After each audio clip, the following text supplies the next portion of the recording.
नमस्कार, आप सबका स्वागत है आज का वीडियो में। आज का video Bihar police video series का 8वां वीडियो है। अगर आप पिछला 7 वीडियो नहीं देखे हैं तो चैनल के प्लेलिस्ट में जाकर के जरूर देखें। तो चले चलते हैं बिना देर के आज का पहला प्रश्न की ओर। पहला प्रश्न है, इंडियन मिलिट्री अकादमी कहाँ स्थित है? तो इंडियन मिलिट्री अकादमी देहरादून में स्थित है। अगला प्रश्न है, माउंट एवरेस्ट पर चढ़ने वाली पहली भारतीय महिला कौन है? तो बछेंद्री पाल। अगला प्रश्न है, डेविस कप का संबंध किस खेल से है? तो टेनिस से। अगला प्रश्न है, माउंट एवरेस्ट पर 2 बार चढ़ने वाली पहली भारतीय महिला कौन है? तो संतोष यादव। अगला प्रश्न है, सर्वोच्च न्यायालय का मुख्य न्यायाधीश कब तक अपने पद पर रहता है? तो 65 वर्ष की आयु तक।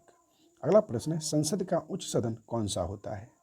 तो राज्यसभा, यानी संसद का उच्च सदन राज्यसभा।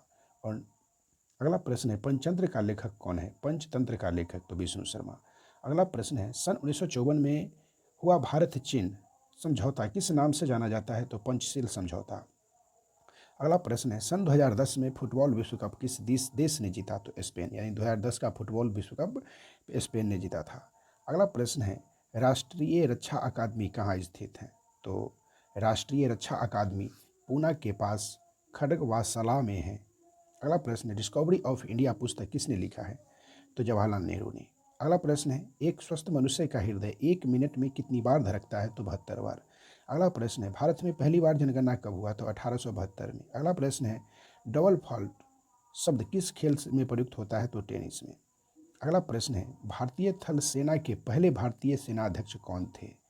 तो जनरल KM करियप्पा। अगला प्रश्न है, लाई हरोबा किस राज्य का लोक नृत्य है? तो मणिपुर के। अगला प्रश्न है, भारत के किस राज्य में रबर का सबसे अधिक उत्पादन होता है? तो केरल। अगला प्रश्न है, कोलकाता किस नदी के किनारे है? तो हुगली।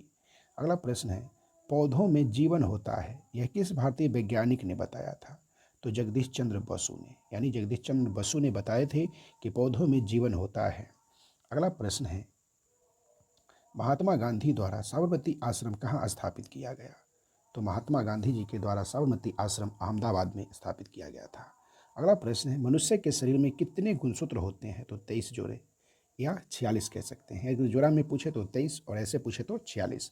अगला प्रश्न है, चंद्र ग्रह कब लगता है? तो पूर्णिमा के दिन। अगला प्रश्न है, भारत छोड़ो आंदोलन कब शुरू हुआ? तो भारत छोड़ो आंदोलन 8 अगस्त 1942 को। अगला प्रश्न है, मनुष्य के शरीर का सामान्य रक्तदाब कितना होता है? तो 80 से 120 मिलीमीटर। अगला प्रश्न है, उत्तरी गोलार्ध में सबसे छोटा दिन कब होता है? तो उत्तरी गोलार्ध में सबसे छोटा दिन 22 दिसंबर को होता है। अगला प्रश्न है, रामचरितमानस किसने लिखी है? तो रामचरितमानस तुलसीदास ने लिखा है। अगला प्रश्न है, प्रथम एशियाई खेल कब और कहाँ आयोजित किए गए? तो मई 1951 में नई दिल्ली में। अगला प्रश्न है, वायुमंडल दाब किस यंत्र से मापा जाता है? यानी वायुमंडलीय दाब किस यंत्र से? तो बैरोमीटर से। अगला प्रश्न है, हरियाणा का पहला महिला विश्वविद्यालय कौन सा है और कहाँ है? तो भगत फूल सिंह महिला विश्वविद्यालय खानपुर कला सेनापति। अगला प्रश्न है, टेस्ट मैचों की एक पारी में सभी 10 विकेट लेने वाले भारतीय कौन हैं? तो अनिल कुंबले हैं। अगला प्रश्न है, सन 2018 में फुटबॉल विश्व कप कहाँ होगा?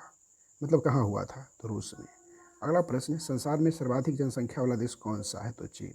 अगला प्रश्न, राष्ट्रपति लोकसभा में कितने सदस्य मनोनीत कर सकता है? तो 2 को।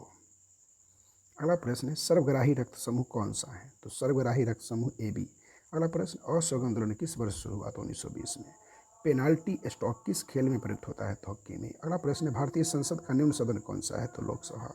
उच्च सदन तो राज्यसभा।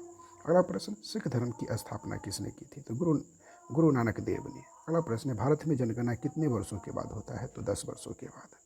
अगला प्रश्न है, मेघदूत किसकी रचना है? तो कालिदास की। अगला प्रश्न है, भारत की स्वतंत्रता के समय ब्रिटेन के प्रधानमंत्री कौन था?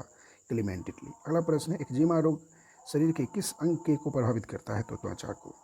अगला प्रश्न है, अकाउंट एंड गाइड संस्था की स्थापना किसने किया? तो रॉबर्ट बार्डेन पावेल, यानी अकाउंट एंड गाइड्स संस्था की स्थापना रॉबर्ट बार्डेन पावेल। अगला प्रश्न, संसार का सबसे बड़ा महासागर कौन सा है? तो प्रशांत महासागर।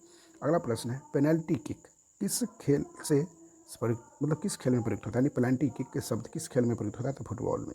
अगला प्रश्न है, रणजी ट्रॉफी का संबंध किस खेल से है? तो क्रिकेट से। अगला प्रश्न है, ज्ञानपीठ पुरस्कार किस क्षेत्र में दिया जाता है?